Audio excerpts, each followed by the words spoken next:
നമ്മുടെ മൽബറി ഇലയല്ലേ തോരൻ വെക്കാൻ പോകുന്നത് കേട്ടോ. ഇത് ഭയങ്കര ഔഷധ ഗുണമുള്ള ഒരു ഇലയാണെന്ന് അറിയത്തില്ല. ഇതിനകത്താണെങ്കിൽ ഒത്തിരി വൈറ്റമിൻസ് മിനറൽസ് എല്ലാം ഉണ്ട്, ലിവറിന് നല്ലതാണ്. അപ്പൊ നമുക്ക് ഇന്നത് തോരൻ വെച്ച് കഴിക്കാമേ. വാ, ദേ ചട്ടി ചൂടായി, നമുക്ക് വെളിച്ചെണ്ണ ഒഴിച്ചു കൊടുക്കാം. എണ്ണ ചൂടായി, നമുക്ക് ജീരകം ഇട്ട് കൊടുക്കാമേ. ചെറിയ ജീരകം ഇട്ട് കൊടുത്തു. അതൊന്ന് പൊട്ടി വന്നപ്പോൾ നമുക്ക് കടുക് ഇട്ട് കൊടുക്കാം. കടുക് പൊട്ടി നമുക്ക് വെളുത്തുള്ളി ഇട്ട് കൊടുക്കാം. ഇനി നമുക്ക് വറ്റൽമുളക്, കരിയാപ്പില ഇതെല്ലാം കൂടി ഇട്ട് കൊടുക്കാം കേട്ടോ. അടുത്ത നമുക്ക് കൊച്ചുള്ളി. ഇനി നമുക്ക് ഇതിനൊന്ന് വഴറ്റിയെടുക്കാം. ഇനി നമുക്ക് ഇല ഇട്ട് കൊടുക്കാമേ. ഇതിന്റെ തളിരില പറിക്കണം കേട്ടോ, അതിനാണ് ഒന്നുകൂടെ ഗുണം കേട്ടോ.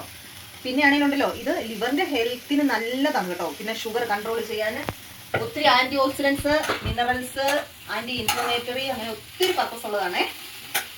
ഇതെല്ലാവരും ഒന്ന് വെച്ച് ട്രൈ ചെയ്ത് നോക്കണം കേട്ടോ. നല്ല ഒരു തോരനാണ് കേട്ടോ. നമുക്ക് ഇവിടെ നമ്മുടെ പറമ്പിൽ ഇങ്ങനെ പറിച്ചു തരാൻ പറ്റുന്ന കാര്യം. അപ്പം വിഷാംശങ്ങളൊന്നും ഇല്ലാത്തതാണ് ഇത്. ഒത്തിരി, അതായത് നമ്മൾ ഈ വെയിറ്റ് കൺട്രോൾ ചെയ്യാനൊക്കെ നല്ലതാണ് കേട്ടോ. ഇത് ആഴ്ച 2 പ്രാവശ്യമോ 3 പ്രാവശ്യമോ ഒക്കെ തോരൻ വെച്ച് കഴിക്കുന്നത് ഒത്തിരി നല്ലതാണ് കേട്ടോ. ഇനി നമുക്ക് ഇതിലോട്ട് അല്പം തേങ്ങയും, ഞാൻ ഇതിനകത്താണെങ്കിൽ കാന്താരിമുളകാണ് കേട്ടോ, ഉണക്ക കാന്താരി ചതച്ച് വെച്ചേക്കുന്നതാണ്, അതുകൂടി ഇട്ട് കൊടുക്കാമേ. പിന്നെ മഞ്ഞൾ പൊടി ഇടണം. ഇനി നമുക്ക് ഇതിനെ ഒന്ന് ജസ്റ്റ് ഒന്ന് അടച്ചു വെച്ചൊരു 2 മിനിറ്റ് ഒന്ന് വേവിക്കാം. ഇതേ ഇപ്പം നല്ലപോലെ ഒന്ന് വാടിയൊക്കെ വന്നിട്ടുണ്ട് കേട്ടോ. ഇനി ഇതിനകത്തോട്ട് നമുക്ക് ഉപ്പ് ചേർത്ത് കൊടുക്കാമേ. അപ്പോൾ അത് ശരിക്കും ഉപ്പൊക്കെ അങ്ങ് പിടിച്ചോളും. ഇപ്പോൾ ഇതേ നമ്മുടെ തോരൻ റെഡി ആയിട്ടുണ്ട്. പക്ഷെ ഞാൻ ഇതിനകത്ത് അഡീഷണലായിട്ട് നമ്മുടെ ചെറുപയർ പുഴുങ്ങി വെച്ചിട്ടുണ്ടായിരുന്നു, അതുകൂടെ ചേർക്കുക കേട്ടോ. കുറച്ച് ചെറുപയറൂടെ ചേർത്ത് തരുമ്പോൾ പ്രത്യേക രുചിയാണ് കേട്ടോ.